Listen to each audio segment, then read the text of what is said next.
매서운 겨울이 지나간 그 화창한 봄날, 아리따운 여성이 어느 때와 다를 바 없는 일상을 맞이하고 있었습니다. 어찌 보면 지루하고도 변함이 없는 그 하루를 시작하였던 것이었는데요. 출근을 하기 위해 집의 문을 연 순간 그녀는 얼음같이 굳어버리고 말았습니다.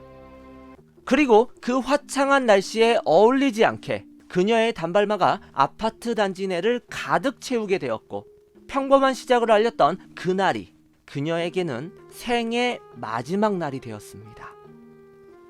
집착은 왜라는 말이 필요하고 사랑은 왜라는 말이 필요하지 않다.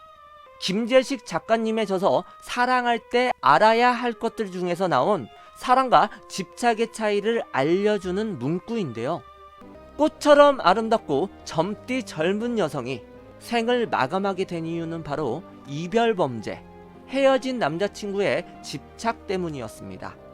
2017년 11월을 기준으로 채 1년도 지나지 않은 이 사건은 가해자의 제대로 된 사과 하나 이루어지지 않았고, 응당이 치러야 할 심판까지도 우발적이라는 주장을 앞세워 그 애매함을 보여주고 있습니다.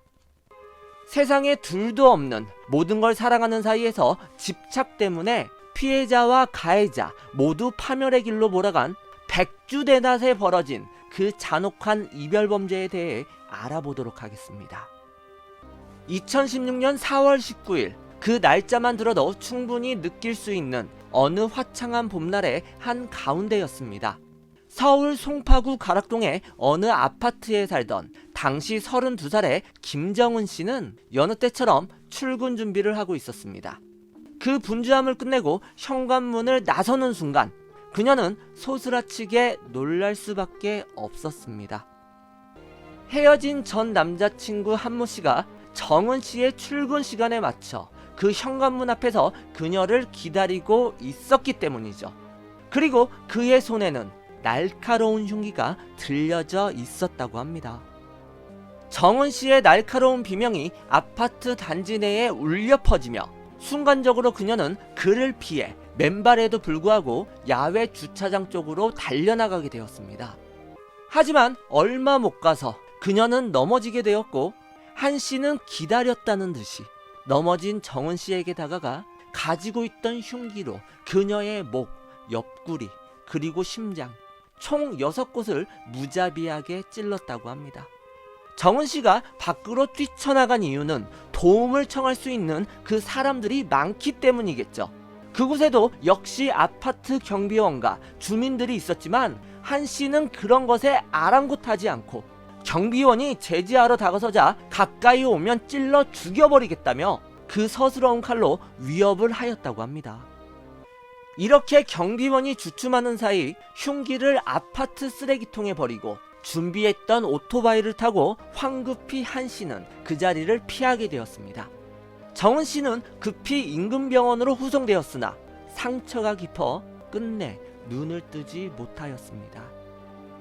당시 현장에 출동했던 구급대원은 피해자가 현장에서부터 호흡과 맥박이 떨어지고 저희가 심폐소생술을 실시하면서 왔고 병원에서도 계속했지만 살릴 수 없었습니다.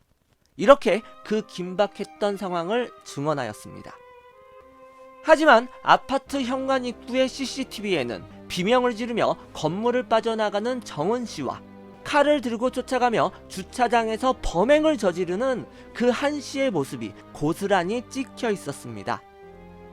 그리고 출동한 경찰에 의해 한 씨가 남기고 간 회칼, 과도, 로프, 나일론끈, 그리고 염산 등 수많은 도구들이 발견되어졌다고 합니다. 여기에서 우리는 그가 우발적으로 범행을 저지른 것이 아니라 미리 철저히 준비했던 그 모습을 알 수가 있습니다. 이어서 경찰은 증거로 남은 그 현장 주변의 CCTV 분석과 목격자 진술 등을 통해서 한 씨를 강력한 용의자로 지목하였습니다. 관할 송파경찰서는 이 한 씨를 검거하기 위해 강력 6팀을 투입해 휴대전화 위치 추적 등 통신수사와 도주로 분석에 나서게 되었습니다. 벌건 백주대낮에 이런 천인공노할 범행을 저지른 한 씨에 이어지는 그 행보는 어떠했을까요? 범행 후 그는 송파구 문정동으로 도주하였다고 합니다. 왜냐하면 그곳에는 피해자인 김 씨의 어머니가 운영하는 미용실이 있었기 때문이죠. 정은 씨뿐만 아니라 그녀의 가족에게까지 해코지를 하려 했던 거라 짐작할 수 있는 부분입니다. 그 다음에는 범행 현장에서 약 15km 떨어진 경기도 구리시 교문동의 어느 비닐하우스로 도주하였다고 합니다. 경찰은 추적 끝에 이곳에 은신해 있던 한 씨를 범행 하루 만인 2016년 4월 20일 오후 12시 43분경 긴급 체포하게 되었습니다. 그런데 여러분들, 한 씨가 잡혔던 그 마지막 장소가 경기도 구리라고 말씀드렸잖아요. 그가 왜 이곳에서 덜미를 잡힌지 아십니까? 여기에는 정말 소름 끼치는 사실이 하나 있는데요. 이곳은 살해된 정은 씨가 한 씨를 만나기 전에 10년 정도 사귀었던 예전 남자친구의 집 근처였다고 합니다. 그 질투심과 집착에 눈이 멀어 전혀 상관이 없었던 그녀의 예전 남자친구에게도 그 마술을 끼치려 했던 거였죠. 그리고 정은 씨의 아버지 역시 그가 딸을 죽이고 엄마와 전 남자친구에게까지 해코지를 하려 하지 않았나, 이런 의심이 든다. 사건 이후 경찰에게 이건 역시 밝혀달라고 요청을 하였지만 이 부분을 조사하는 데 있어 경찰은 소극적인 태도를 보였다고 합니다. 결국 경찰서로 압송된 한 씨는 수많은 기자들의 질문에 그녀를 죽일 생각은 정말로 없었다. 흉기는 내가 자살하려고 지니고 있었던 것이었다. 이렇게 말을 하며 계획적인 범죄를 피하는, 어찌 보면 동정어린 시선을 받기 위해 변명 아닌 변명을 내뱉었다고 합니다. 하지만 그런 모습은 금세 탄로나게 되었습니다. 한 씨는 여자친구를 살해하는 과정에서 부러진 칼날에 의해 왼손을 심하게 다쳤기에 경찰병원에서 치료를 받게 되었습니다. 그런데 여기에서 한 씨는 체포될 때부터 갖고 있던 흉기, 그 과도를 치료 후 감아둔 붕대 안에 숨기는 그런 말도 안 되는 행동을 보였다고 합니다. 경찰이 한 씨를 체포하며 몸수색을 벌이고 커터칼 하나를 찾아냈지만 그가 갖고 있던 또 다른 흉기인 과도는 발견하지 못했던 것이었죠. 이렇게 숨겼기 때문에. 그리고 유치장에 들어가기 전에도 몸수색을 벌이잖아요. 이때 한 씨는 극심한 고통을 호소하였는데요. 이것은 붕대 속에 감추어둔 그 흉기를 들키지 않기 위한 그의 우명한 계략이었던 것이었죠. 하지만 그는 무엇이 그리도 자랑스러웠을까요? 유치장에 있었던 다른 이들에게 그 끔찍한 흉기를 보여주며 자랑했다고 합니다. 사람을, 그것도 한때 자신이 정말로 사랑했던 여성을 살해하고 이렇게 히히덕거리는 그의 모습에서 인간의 모습이 느껴지십니까? 어쨌든 유치인 중 한 사람이 면회를 가면서 유치장 관리 직원에게 이 사실을 알리게 되었습니다. 그리고 경찰은 수색 끝에 유치장 모포 속에 숨겨둔 칼날 길이만 무려 12cm가 넘는 과도를 발견하게 되었고요. 정말로 소름 끼치고 무섭지 않으신가요? 그러면 한 씨는 도대체 왜 헤어진 여자친구를 찾아가 잔인하게 죽여야만 했던 것일까요? 두 사람의 악연은 2015년 6월 지인의 소개로 시작됐습니다. 처음에는 어느 연인이 그러는 것처럼 그들 역시 불타는 사랑을 나눴다고 합니다. 거의 매일부터 다니다시피 하며 다른 친구들의 부러움을 사기도 했다고 전해지고 있고요. 한 씨의 처음 모습은 지극정성, 정말로 여자친구를 위하는 애타는 그것을 보였다고 합니다. 아침에는 정은 씨를 회사까지 출근시켜주고 퇴근 후에는 집까지 데려다주는 그런 자상한 모습을 보였기 때문이죠. 그러나 이런 것도 잠시였습니다. 그 사랑이 커져갈수록 집착 역시 커져갔던 것일까요? 한 씨는 점점 정은 씨에게 집착하기 시작했습니다.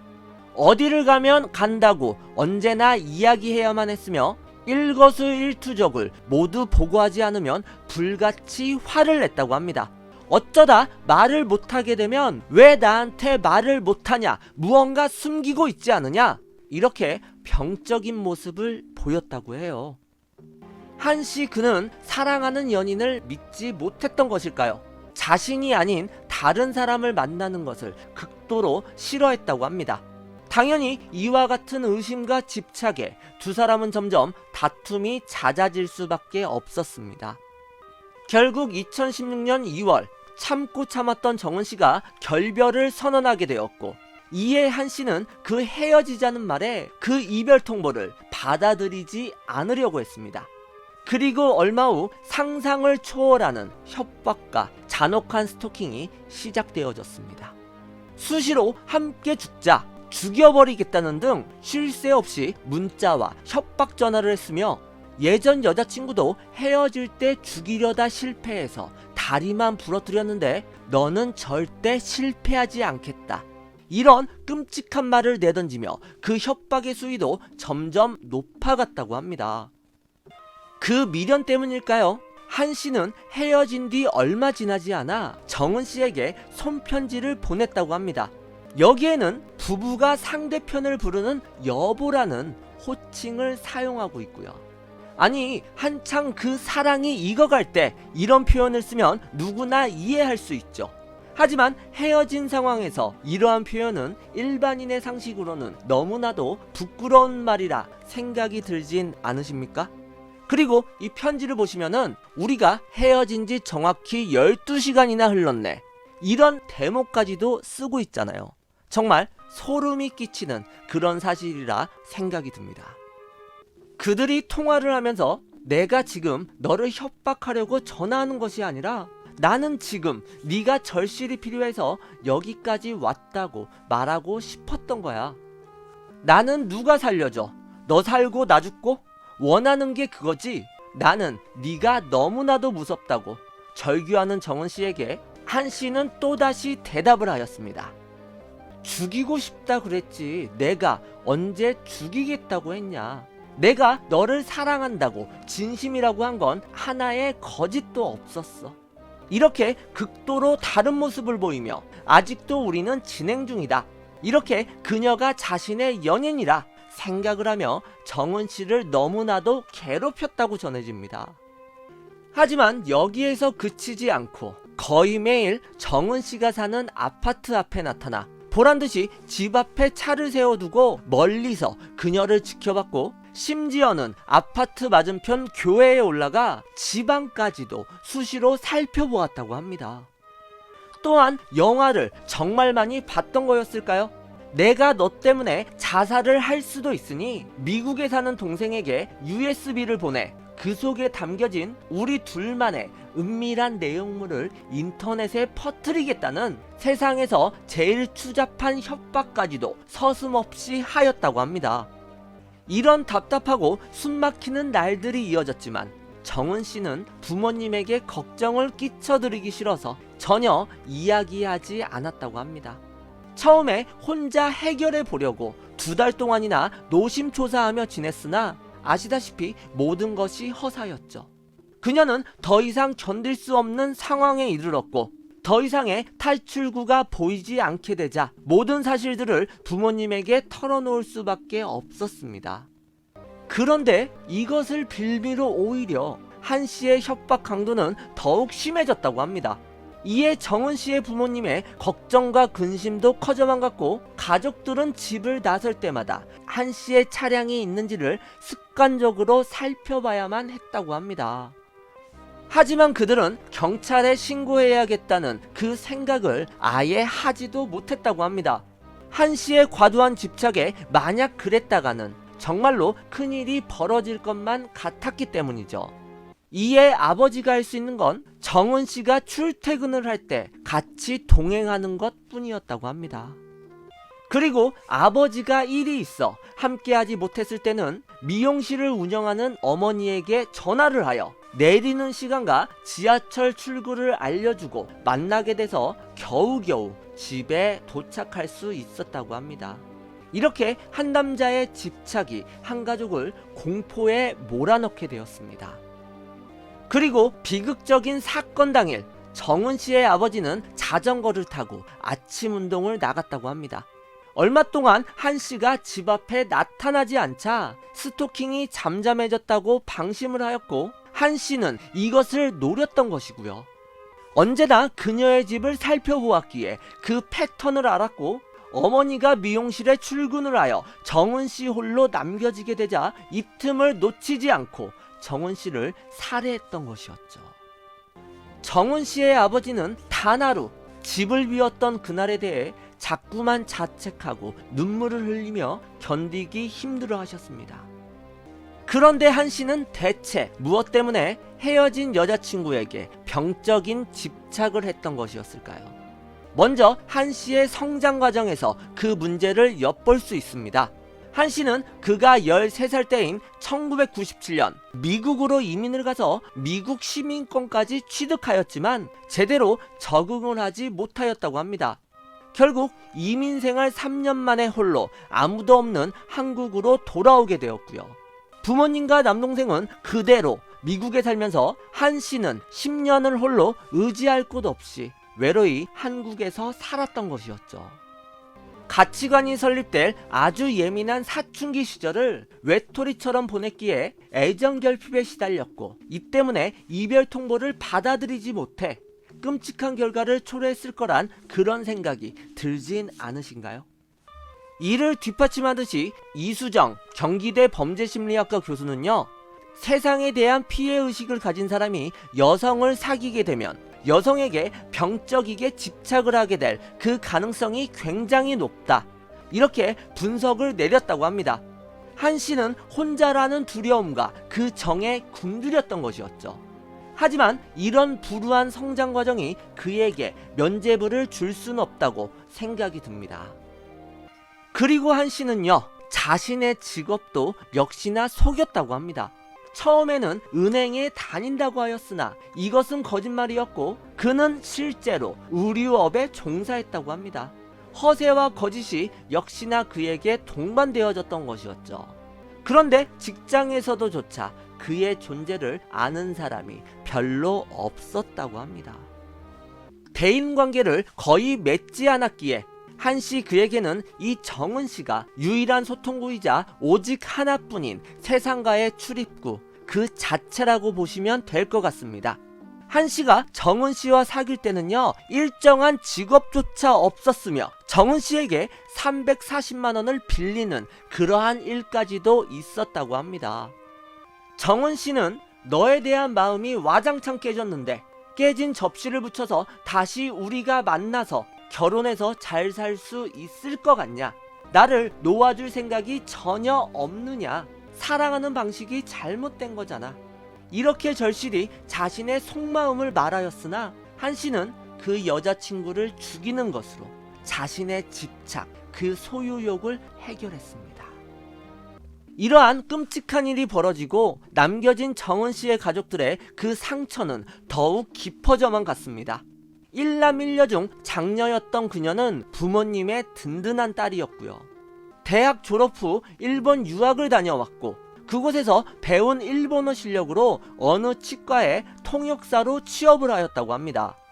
그리고 여기에 만족하지 않고 계속 공부를 하여 이 병원의 총괄 실장 자리에까지도 올랐다고 전해집니다. 한 남자의 무서운 집착이 전도유망한 젊은 여성의 꿈을 짓밟아 버린 거였죠. 이런 딸이 전 남자친구에게 살해당하면서 부모님의 가슴은 천근만근 찢어지고 자식을 먼저 보내고 사는 것이 지옥이 되었습니다.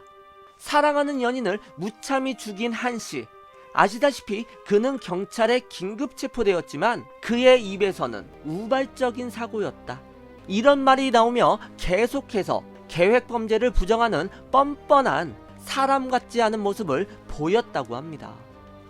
이어지는 변명에서 한 씨는 스토킹이 아니라 관계 회복을 위한 노력이었다. 칼은 그저 겁만 주려고 했고 칼로 찌른 기억이 나지 않는다. 이렇게 아무도 속지 않을 뻔뻔한 거짓으로 일관하였다고 합니다. 심지어는 고인이 된 정은 씨나 부모님에게도 사과 한마디 하지 않는 그 태도를 선보였고요. 그는 변호사를 4명이나 선임했고 변호인들은 한 씨가 지병을 앓았다며 그놈의 정신감정을 요청하였다고 합니다. 다행히도 이 요청은 기각되었지만 형량 줄이기에만 혈안이 된 그 뻔히 보이는 속을 누구나 알 수가 있습니다. 2016년 10월 6일 서울 동부지법 형사합의 12부는 살인과 협박 혐의로 기소된 이한 씨에게 무기징역을 선고하였습니다. 재판부는 범행 수법이 매우 잔혹하고 계획적인 점, 중대한 불법을 저지르고도 반성을 하지 않고 책임을 면하려 해 중형이 불가피하다, 이런 선고를 내리면서도 사형은 도저히 사회가 인내할 수 없을 정도의 범죄에 대해서만 최대한 제한해서 선고하기 때문에 무기징역을 선고한다, 이렇게 그 판결을 끝맺었다고 합니다. 대체 누구를 위한 법이며 이 사건이 바로 그 사회가 인내할 수 없을 정도의 사건이 아니겠습니까? 정은 씨의 가족들은 매일 딸이 살해당한 아파트 주차장을 지나쳐 가야만 한다고 합니다. 어머니는 이곳을 지나칠 때마다 가슴이 미어지며 주차장 바닥에 털썩 주저앉아 하염없이 눈물을 흘리신다고 합니다. 우리 딸, 엄마를 얼마나 기다렸을까? 우리 딸 얼마나 아팠을까? 돌아오지 않는 딸을 그리워하며 손으로 그녀가 쓰러진 바닥을 당신의 딸인 양 쓸고 계십니다. 사랑과 집착은 어찌 보면 백지 한 장 차이라는 말도 있습니다. 요즘처럼 이별범죄가 기성을 펼치는 가운데 범죄자의 인권만을 존중해 말도 안 되는 형벌이 계속해서 내려진다면 이런 끔찍한 일은 연이어서 계속해서 벌어질 거라는 생각이 듭니다. 이에 다치고 상처받은 피해자들은 과연 어디에 호소를 해야만 할까요? 정당한 법의 심판이 어서 빨리 내려지기를 빌도록 하겠습니다.